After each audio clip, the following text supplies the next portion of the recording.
हमारे भाई बाबूलाल जी जैसे कि आप संघर्ष करते हैं, आपकी ओर किसी ने कहा हमारे भाई को घटना करते ऊपर पीछे खड़ा नहीं होता। आप बता दीजिए, मैं मौजूद नहीं होता हूँ, जब भी होता हूँ, चाहे आप रमेश जी को फोन करते हैं, बोले मैं लड़ता हूँ, भुनाराम जी मेरे से सीनियर पढ़े लिखे बिहार से हो, आप उनसे पूछिए कि मैं फोन पर लड़ता हूँ, यार आप क्या कर रहे हो वहां पर, या बैठे क्यों है, कहते हैं तो भाड़ा बैठ जाओ, लड़ा है मंदारा हाथ दे, बात भी सही है। आपको पता हम लोग को दूसरे काम से जोड़ उठे कल, और मुझे घटना कल पता लगी, रमेश जी से सबसे पहले मेरा फोन करके लड़ा, मैं ये क्या ना, तो आज हम कहीं जाने वाले थे, लेकिन मैं कहा नहीं सब पहले आज यहाँ चलिए, चौचौक साहब ने कहा नहीं बिल्कुल आज चलते वहां पर। समाज में ऐसी जागरूकता, मैं आपको बोल देता हूँ कि साउथ के लोगों को भी अगर यहाँ आने की जरूरत पड़ती है तो बुलाइए, हम आएंगे, फंड की जरूरत पड़ती है हम व्यवस्था करेंगे, समाज के लोगों से अगर केस लगते हैं तो वकील करेंगे, लेकिन हमारे समाज के लोगों के लिए लड़ना हमें पड़ेगा भाई साहब। हमें हमारी मर्यादा कानून हाथ में न लेते हुए और हमारी स्वाभिमान जीने का अगर तरीका है तो वो एकता के लिए सीखना पड़ेगा। आपको लोगों को घर से बाहर निकलना पड़ेगा। घर पे बैठे आपको आके कोई भी आपका काम घर पे बैठे नहीं होगा। हमारे काम क्यों नहीं होते पता आपको? कैसा कहीं अरे ही भी है, आज मैं देर जई हूं, ये एक मेंटेलिटी यहां बन गई है, मानसिकता बन गई है, ये कमी। आज इसको अगर उजागर करना भाई लोगों, मैं आपसे निवेदन करता हूं, हमें मंत्री जी के आज यहाँ बताइए, आपने जिताया यार, यहाँ पे सुबह से मीटिंग का समय 9 बजे। आज अगर अविनाश जी हमें ये से जूनियर भी है वकालत में, मैं मानता हूं अगर वो समाज इस समाज को इज्जत देते ना, वो तुरंत ही आ जाते, पहले खुद ही बिना, आज हमको बुलाना पड़ रहा है उनको। आज ये समाज उनका खुद का है, आज वो हमारे साथ जुड़े हुए हैं, हम लोगों से, हम कोई दुश्मन थोड़ी उनके, वो भाई हमारे भाई हैं, वो आ सकते तक नहीं आ सकते, ये क्या उनका परिवार नहीं है? मैं आप लोगों से पूछना चाहता हूं, जब हम उनके घर जाने को तैयार है तो क्या मंत्री महोदय ये आपका समाज नहीं है? ये जनता जो है आपकी नहीं है? ये आपके वोटर्स नहीं है? पर नहीं, क्यों? उनको पता है कि 2-4 दिन नाका करी पंजाब फांचा बैठ जाते। अगर मंजू जी के टाइम में आपने ये समझा, मेरे से सिक्कर अग्रवाल से मेरी बात हुई थी, मैंने कहा साहब एक्चुअली ये मैटर क्या है, मैं आया था बाद में, ओम जी बैठे ना आप, ये गए थे वहां पे जयपुर से, और इनसे पूछिए कि इनके जाने के पहले वहां मेरे फोन उनको बोला गया कि बोला गया, वीरेंद्र जी का फोन आया था मेरे पास, मैंने सबको बोला, मंत्री जी को भी फोन किया था मैंने। जहां तक हमारा सामर्थ्य होता है हम लड़ने के लिए आप लोगों के लिए तैयार होते हैं, पर मित्रों जब जरूरत होती है ना मेरे साथ पीछे खड़े होने की, आप लोग नहीं आते। बाकी आप कहो तो मंत्री जी, मैं विश्वास दिलाता हूं, अगर यहां पे वापस राजू जी नहीं लगते हैं, चलिए जयपुर तक, हम मुख्यमंत्री के आवास के बाहर धरना देंगे, खर्चा मैं उठाऊंगा, लेकिन लड़ने की हिम्मत आप है आप लोगों में लड़ने की हिम्मत? अगर आज आप लोग इतना हिम्मत रख सकते हो तो इस समाज का प्रतिनिधित्व करने के लिए लोग आगे आएंगे। मैंने कई बड़े रमेश जी वगैरह क्या यार थे इतना यूं करो जट राजनीतिक रूप भाग क्यों नहीं लो? अरे मने ठा जट लड़ने की जरूरत पड़ी जिनका आपने तो गम खाई लो, मारा कने गम को नहीं, मैं लड़ने वास्ते तैयार हो जाऊं, मेरे पे जातिवाद कूट कूट के भरा है, लेकिन मैं आठ आग में लड़ लो ना, मैं रिजल्ट लोग कह लगा आज बढ़िया रही हो वो ठीक बैठो मैं आई समझ में, और कोई लड़ना नहीं अवेला। बाकी ये बता देता हूं साहब, जब तक आप लड़ोगे नहीं, आपकी आवाज ऐसी दबेगी और आपके सरकारी अधिकारी ऐसे प्रताड़ित होते रहेंगे। जब हमें लड़ने की हिम्मत आप पैदा नहीं कर सकते तो भाई साहब हमारे जैसे आदमी राजनीति में आके क्या करेंगे बताइए आप? क्यों हमारा स्वाभिमान हम गिराएंगे? क्योंकि आप तो लड़ नहीं सकते स्वाभिमान के लिए, हम लड़ेंगे, हमारा साथ आप दोगे नहीं, तो फिर क्या होगा? हमारी हत्या हो जाती है। किसने भी कहा था ना राजनीतिक रूप से हमारी हत्या होती है। आज मैं आपको बोलता हूं वास्तव में राजनीतिक रूप से सक्रिय होना पड़ेगा। भाई धन्यवाद देना चाहूंगा बाबूलाल जी को, ये रमेश जी को, कि ये लोग कुछ कम से कम समाज में जैसे मोदी एक सरपंच जीता सर, एक सरपंच। मुझे आप एक बात बताओ, किसी गांव में अगर 2 राजपूतों के घर भी होते तो वो वहां का सरपंच जीत जाता है। हमारे 100 घर होने के बाद भी हम अपने सरपंच नहीं जीता पाते। किसकी कमी है? नहीं है। आज अगर मैं कह दूं कि मैं हुनावास गढ़ने से इलेक्शन लड़ना चाहता हूं तो मुझे हराने के लिए 100 जने दौड़ जाएंगे, समझ रहे हो? और जबकि अदर कास्ट कोई आदमी खड़ा होता वो अगर उसके 10 घर पे तो वो सीट निकाल के लिया था। क्यों निकाला? हम भोला गणा अबे बन्ना कह दियो अपन तो हाल में पड़ी अबे फनार चाहिए अविनाश कह दियो अब कहीं करान बाबूजी रो फोन आएगो बिलड़ा को उठी ले जाओ पड़ी आप यूं ले जाओ आप आ नहीं होता तो अपने लिए वो कौन लड़ सके और क्यों अपने लिए आवाज उठा सके। आपको एक बात बता दूं, बाबूलाल जी हुनाबाद से खड़े हुए थे, याद है रमेश जी आपको? मैं चेन्नई से वोट देने के लिए सिर्फ ये कांग्रेस से तो खड़ा हुआ, मैं किसी पार्टी के लिए नहीं बोल रहा हूं, लेकिन कम से कम सीधी था और दमदार आदमी, कम से कम जयपुर में बैठा है, कम से कम मेरे तो हो सकता काम नहीं है, लेकिन किसी दूसरे समाज के लोगों के लिए, अपने समाज के भाइयों के लिए काम तो आएगा है? आज रमेश जी लड़ रहे हैं, मैं ये बता रहा हूं, ये टीचर है, लेकिन समाज के लिए कम से कम लड़ने की जुझारूपन तो है इस आदमी में। इनके साथ जो टीम जब देखता हूं तो वास्तव में कि कम से कम कुछ लोग यहाँ पे है। तो भाई साहब, अभी एक बिलाड़ा का प्रोग्राम हुआ था, जब मैं जाना हो गया था, मुझे अशोक जी वास्तव में वहां जो सरकारी अधिकारियों की टीम मुझे दिखी ना, मुझे बहुत खुशी हुई कि कम से कम इतने अधिकारी हमारे बिलाड़ा तरफ से निकलते हैं और हमारे समाज के अधिकारी है।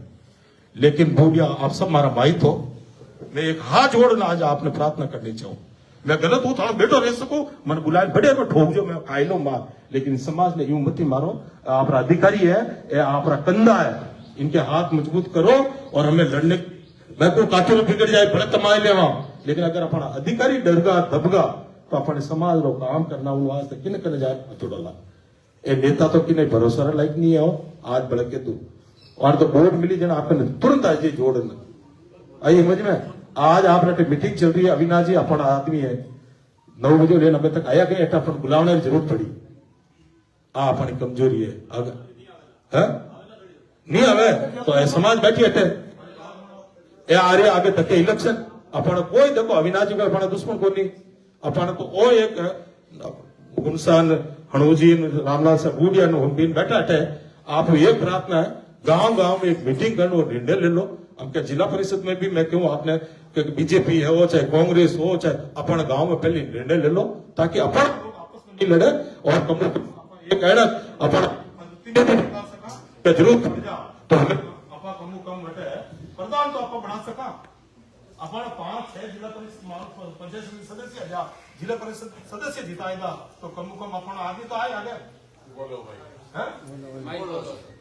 अपन रणनीति अपन बनानी पड़ी और इन वास्ते जो जागरूक लोग बैठा आप आगे आप आवाज उठा सकते। अब धर्मचरी मंडल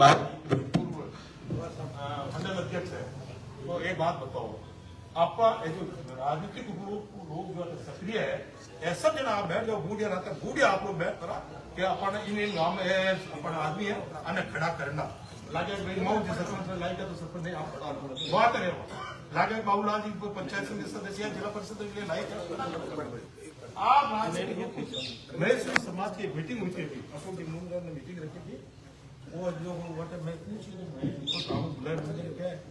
क्या मीटिंग रखी कि हम लोग यहाँ पे चेन्नई के अंदर डीजी नेशनल कॉलेज है, आप लोग को जानते हो, मैंने कहा यहाँ क्या करवा रहे हो आप? बोले साहब हम फंड इकट्ठा करके यूपीएससी की कोचिंग के लिए हमारे समाज के बच्चियों को यहाँ पर हम लोग फ्री में कोचिंग करवा रहे हैं, उसके लिए मीटिंग रखी थी। मैं आपको बोलता हूं हमारे पास बडेरे हैं, हमारे पास संगठन है, हमारे पास पैसा है, हमारे कितना यूपीएससी और आरएस के कोचिंग सेंटर चल रहे हैं बताइए, तो पचे झंडारी बोलिए आप 1 करोड़ लगाएगा और इतना खर्चा करता और अपना यूपी आरएस और यूपीएससी के वास्ते अगर अपना गरीब बच्चा ने जो वास्तव में टैलेंटेड बच्चे हैं उनको अगर हम खर्चा नहीं कर पा रहे हैं तो भाई अपन बच्चे का हिसाब अपन रक्षा कुड़े अधिकारी करें कि कुड़ कर बताओ या भाई अपन कटा काम आए अपन जागने की जरूरत है कि अपना समाज रो पयो अपन कटा खर्च करा, जेटे धर्म की जरूरत है धर्म में भी खर्च करना पड़ी और जेटे शिक्षा की जरूरत है शिक्षा में भी करना पड़ी, यूं राजनीतिक रूप में भी अपन खर्चो करना पड़ी। और आ निर्णय परिज्ञा समिति पांचों आप बैठा, बिलाड़ा वाला भी बैठा हो, रायपुर वाला भी बैठा हो, जैतन वाला आने इलेक्शन महीना आप बैठ पर समाज निर्णय लेना रू कर दो कि अपन किन्ने किन्ने क्या गांव खड़ा करना और वन जीतने की कोशिश करो, प्रधान भी आप बनाओ और एमएलए भी आप बनाओ। आज हिम्मत आप समाज में बूढ़िया में दो आप ताकत और माँ आप लोग हाथ रेवा और आप वास्ते लड़न वास्ते तैयार रेवा। और आज अगर मंत्री जी यहाँ नहीं आते हैं तो मैं कहता हूँ धन्यवाद दीजिएगा वो नहीं आए, कम से कम आपकी आंखें तो खुलेगी कि आपने किस आदमी को जिताने के लिए प्रयास किया था। अगर मैं कहूंगा तो आप कहोगे कि यहाँ राजनीतिक बातें कर रहे हैं, वो मेरे लिए तो मेरे दोस्त है, मैं वो नहीं कह रहा हूं आपको, लेकिन कम से कम आपको ऐसा होना चाहिए कि मैंने आज कैसे आदमी को हमने वोट दिया। और आते हैं आपने बेटा किया वह केवे भी है कि सीरी समाज हमारा माई बाप है, तो अपन तो वह तो भाई है आवे दो। और आज जरूर कहवा कि साहब आपका ये तरीका वास्तव में इस समाज को स्वीकार्य नहीं है, और आप समाज के अधिकारियों की अगर रक्षा नहीं कर सकते तो फिर हम आपके साथ कैसे रह सकते हैं? आप ही हमें जवाब दें। हमें पूछना पड़ेगा उनसे कि आप बताइए सर, सीरी समाज की आपको जरूरत है या नहीं है? ये निर्णय हम आप पे छोड़ते हैं। अगर राजू जी यहाँ आ जाएंगे तो हम समझ लेंगे आपको सीरी समाज की जरूरत है, और अगर राजू जी नहीं आते हैं तो हम समझ गए, हम आपको कुछ नहीं कहेंगे मंत्री जी भाई। हम इस मैं कह रहा हूं आपको, आज मंत्री जी आते हैं तो हम कोई भी उनके साथ बात करने के लिए, आप दो जने जो भी आप समाज के लोग हैं, आप उनके साथ बात करने के लिए 19 बीच में कोई नहीं बोलिएगा। देखिए किसी के मान सम्मान को हमें ठेस नहीं पहुंचानी है, लेकिन तरीके से अपनी बात को एहसास कराना ये हमारा अधिकार है। तो हमें सिर्फ एहसास कराना है, बाद में निर्णय आपको क्या लेना है वो आप ले लेंगे। और अगर ये नहीं मानते हैं यहां से तो 4 और 5 परगनाओं से मैं निवेदन करूंगा, हम जयपुर में चलेंगे और मुख्यमंत्री जी से मिलने का अपॉइंटमेंट लेंगे, और आप वहां पे हम पार्टी के अध्यक्ष से भी मिलेंगे, और नहीं हुआ तो दिल्ली तक चलेंगे। अपॉइंटमेंट लेने की गारंटी मेरी है। चलना आप लोगों को पड़ेगा, बाकी वहां मिलने का अपॉइंटमेंट मैं लूंगा। चलना तो आप लोगों को पड़ेगा ना। वहां पता लगा 10 जने जाएंगे और फिर हमारी क्या बेहतर, कम से कम एक परगनाओं से अगर 4-4, 5-5 बसे जाए, उनका अपना एहसास हो जाएगा। मदन जी राठौड़ को बोलेंगे, वो भी पाली जिले से है, सीरी समाज की क्या ताकत है वो भी जानते हैं। लेकिन आपको पता है, अब बोल देता हूं, मैं नहीं आना चाहिए राजनीति बात, गुरु जी माफी चाहता हूं, लेकिन एक बात आपको जरूर बोलना चाहूंगा। टिकट दिलाने वाले भी पुष्प जैन साहब ही थे, वो भी पाली जिले से ही, वो भी सीरी समाज के ताकत जानते। ओम जी माथुर साहब भी थे, वो भी सीरी समाज के ताकत। अपन उनके पास जाएंगे कि साहब कोई दुश्मन ही समाज हो तो माफी मांग लेता, माने के देता, कमो कम एडो बुझ तो मनवाते वो होता बत्ती। भाई साहब हकीकत बता रहा हूं, सबसे ज्यादा बुरी स्थिति है अगर सरकारी कार्य में तो जैतारण की है इस वक्त। माफी चाहता हूं, अगर हो सकता मैं गलत हूं, लेकिन मैं यहां घूमता हूं, जो मैंने ऐसा जो महसूस किया वो बोल रहा हूं, जो मैं महसूस किया जो बोल रहा हूं। जिनके काम पड़ते हैं, आप जाते होंगे, आप सरकारी कार्यालय में जिनके काम पड़ते हैं उनसे पूछिए वो दुखी है कि नहीं है। अच्छा ये तो वीडियो आ रहा है क्लियरली कि वो ट्रॉली जा रही है, बड़ी लहराती हुई, और पीछे गाड़ियां जा रही है। एक सरकारी अधिकारी अगर उस कार्रवाई ना करे तो भी मुसीबत, और करे तो ये हालत। तो भजनलाल सरकार चाहती है कि ये काम हो, ऐसे काम होते हैं। अपन निवेदन कर सकते हैं मुख्यमंत्री महोदय से, मंत्री महोदय से कि साहब कम से कम ये समाज इतना सीधा है कि आपको सम्मान देता है यार, आपको वोट देता है यार, तो कम से कम ये उम्मीद तो रखें कि हमारे सरकारी अधिकारी को आप परेशान न करें। ये निवेदन है मेरा आप लोगों से। अगर वो ब्यावर है, अभी जैसे गुणाराम जी बता रहे, कोई बात नहीं, आप समाज यहां बैठे रहे, उनको बोलिए ब्यावर से आ जाए, हम समाज यहां बैठे रहेंगे। आप नहीं आना चाहते तो मना कर दीजिए, ताकि हम हमारा निर्णय फिर इस हिसाब से लें। वो नहीं आना चाहते होंगे, ब्यावर है, ब्यावर ज्यादा दूर नहीं, 2 घंटे बैठे रहेंगे वो के पैसे यहां पे। समाज से बड़े वो नहीं है, सीरी समाज से बड़े वो नहीं है, 36 कौम से बड़े वो नहीं है। जनता जनार्दन होती है, और ये समाज की आवाज कोई एक सीरी समाज की आवाज नहीं है, ये सारे समाज की आवाज है। दिल में पीड़ा सबके है, कोई बोल रहा है, कोई बोल नहीं पा रहा है। तो मैं आज इस ज्यादा भाषण लंबा ना करते हुए आप लोगों से उम्मीद ये जरूर करता हूं, सबसे पहले तो मैं बहुत खुश हूं कि आप लोग आए। आज इस प्रयास के लिए मैं वास्तव में प्रज्ञा गुणाराम साहब आपने और रमेश जी आपकी नवी मंडली के सभी को वास्तव में बहुत धन्यवाद देना चाहूंगा कि आप अपने अधिकारियों के लिए कम से कम इतने कम समय में आप सभी को यहाँ पे एकत्रित करके इस आवाज को बुलंद करने के लिए आपने ये मंच उपलब्ध करवाया। उसके लिए आप सबको और जो यहाँ पधारे उन सबका मैं बहुत तहे दिल से आभारी हूँ, और हमेशा उम्मीद करना चाहूंगा कि समाज के साथ आप इसी तरह एकता के साथ जुड़े, तो कम से कम हम जैसे लोग जो आप स्वाभिमान के साथ बोलने की हिम्मत करते हैं ना, हमारी हिम्मत बढ़ेगी, रमेश जी की हिम्मत बढ़ेगी, गुणाराम जी की, वरना अकेला इंसान कोई नहीं लड़ सकता।